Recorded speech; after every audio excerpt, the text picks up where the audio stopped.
नमस्कार सर्वोदयসকল सरकारी कर्मचारीসকলে 25 लाख टकार ग्रेचुइटी पाब।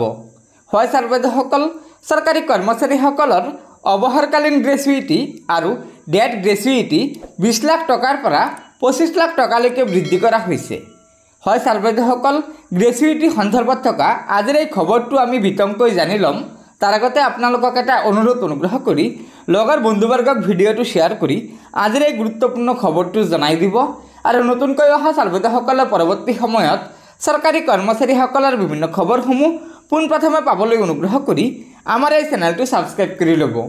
सर्वोदयসকল এমপ্লয়িজ প্ৰভিডেণ্ট ফাণ্ড অৰ্গেনাইজেশ্যন অৰ্থাৎ ministry of labour and employment government of ইণ্ডিয়াৰ তৰফৰ পৰা 30/4/2024 তাৰিখে এই অফিচিয়েল নিৰ্দেশনাখন প্ৰকাশ কৰিছে।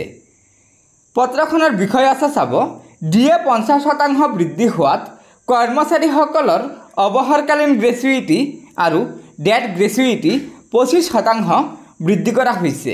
তাৰ তলত কৈছে OM নাম্বাৰ 38/37/2016 P&PW তাৰিখ 4/8/2016 তাৰিখে ভাৰত চৰকাৰৰ কৰ্মচাৰী ৰাজহুৱা অভিযোগ আৰু পেঞ্চন মন্ত্ৰালয়ৰ পেঞ্চন আৰু পেঞ্চনাৰ কল্যাণ বিভাগে জাৰি কৰা নিৰ্দেশ অনুযায়ী কৰ্মচাৰী ডিএ 50%লৈকে বৃদ্ধি হোৱাৰ লগে লগে কৰ্মচাৰীসকলৰ অৱসৰকালীন গ্ৰেচুইটি আৰু ডেট গ্ৰেচুইটি 25% বৃদ্ধি কৰা হ'ব। সেই অনুসৰি চৰকাৰী কৰ্মচাৰীসকলৰ অৱসৰকালীন গ্ৰেচুইটি আৰু ডেট গ্ৰেচুইটি যি লিমিট আছে 20 লাখ টকা, সেই 20 লাখ টকাৰ পৰা 25 লাখ টকালৈকে বৃদ্ধি কৰা হ'ব।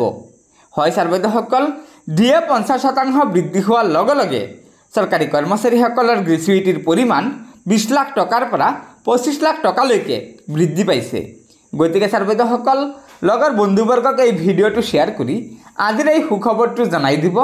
আৰু নতুনকৈ অহা सर्वोदयসকলে পৰৱৰ্তী সময়ত চৰকাৰী কৰ্মচাৰীসকলৰ বিভিন্ন খবৰসমূহ সম্পূৰ্ণ শুদ্ধ তথ্যৰ ওপৰত পোনপ্ৰথমে পাবলৈ অনুগ্ৰহ কৰি আমাৰ এই চেনেলটো সাবস্ক্ৰাইব কৰি ল'ব।